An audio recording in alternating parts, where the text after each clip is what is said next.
Okay. Welcome to WEFTE for the Staff Academy. Would you briefly introduce yourself, your role within your institution, and the INGENIUM network? So my name is Jeremiah Spillane. I work with the Department of Technology Enhanced Learning at Munster Technological University in Cork City in Ireland. We're a digital learning function in our institution, but we also run a master's in e-learning, which is an online master's program. Um, Additionally, our department works with Work Package 3 for INGENIUM, so that's to do with the digital infrastructure. But in addition to that, I work across other initiatives such as attending the Staff Academy today and so on. What was the main topic or case you presented during the Staff Academy? So today I presented a workshop on podcasting. So I talked about podcasting from a few different perspectives.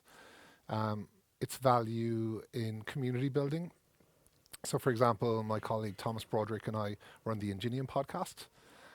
And the reason that we've kind of started this podcast, or we've been running it, is to build the community of INGENIUM. So there's, I guess, a lot of work that goes on behind the scenes and a lot of people doing really fantastic work.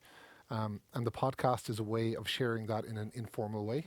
So we can hear from them. And we also get to hear a little bit about where they're from, you know. So if we, for example, we did an interview with Lisa Rydell from HKA, and she told us a little bit about Karlsruhe and the history of the bicycle from Karlsruhe.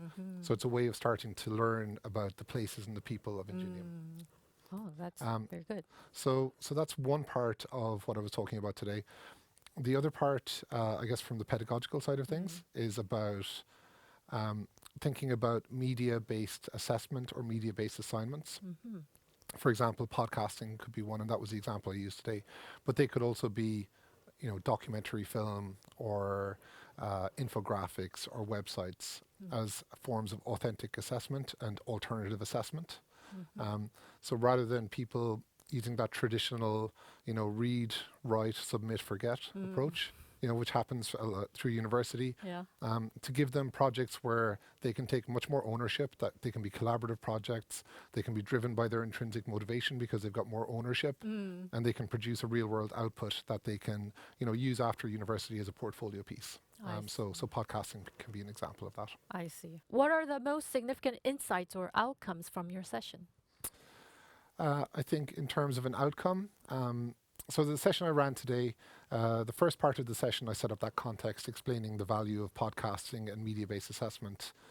And then we ran a kind of rapid podcasting lab. So we split the room into 3 different groups. We talked about pre-production, so deciding on the topics, the theme of a little podcast episode, and asked the groups to designate who would be in the interview. One person could be an interviewer, one person could be an interviewee, or all 4 people in each of the groups could be involved in a kind of panel discussion. So they all had 10 minutes to prepare on their topic. And then we put a microphone on everybody, and we did a kind of a live podcasting session to the room. And I think it was a valuable exercise. It's quite a challenging thing to do. And I think everybody was a really good sport and got involved, and everybody presented.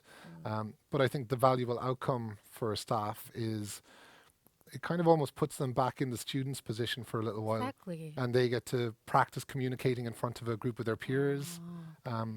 There's the additional challenge that a lot of people are communicating in their second or third language. So while they might be very comfortable presenting and talking in their native tongue, it adds an extra level of pressure. And I think it kind of, as an outcome, it kind of helps them to think about their student's position.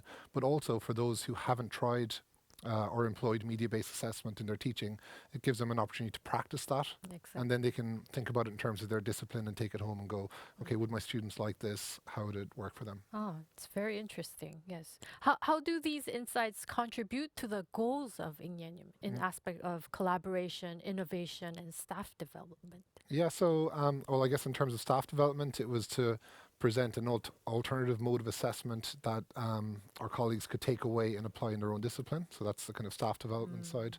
But sitting there and watching each of their 10-minute podcasts, with people from up to 10 different countries there, all communicating together across disciplines. And I think that's ultimately what INGENIUM is about. It's about that mobility, bringing people together.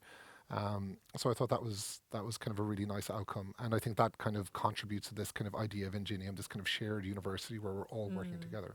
Exactly. If you would share one key takeaway message with your colleagues who could not attend today, what would it be?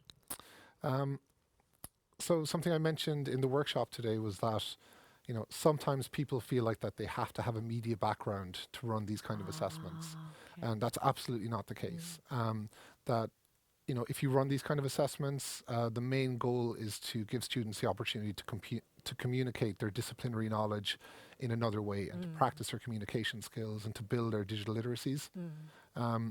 And I guess the main message would be that you don't need to have the technical skills. There are people in your institutions that can help you. So reach out to the kind of digital learning functions in your institutions. You know, you can teach the subject matter content and have others come in to talk about, you know, scripting or storyboarding or production techniques.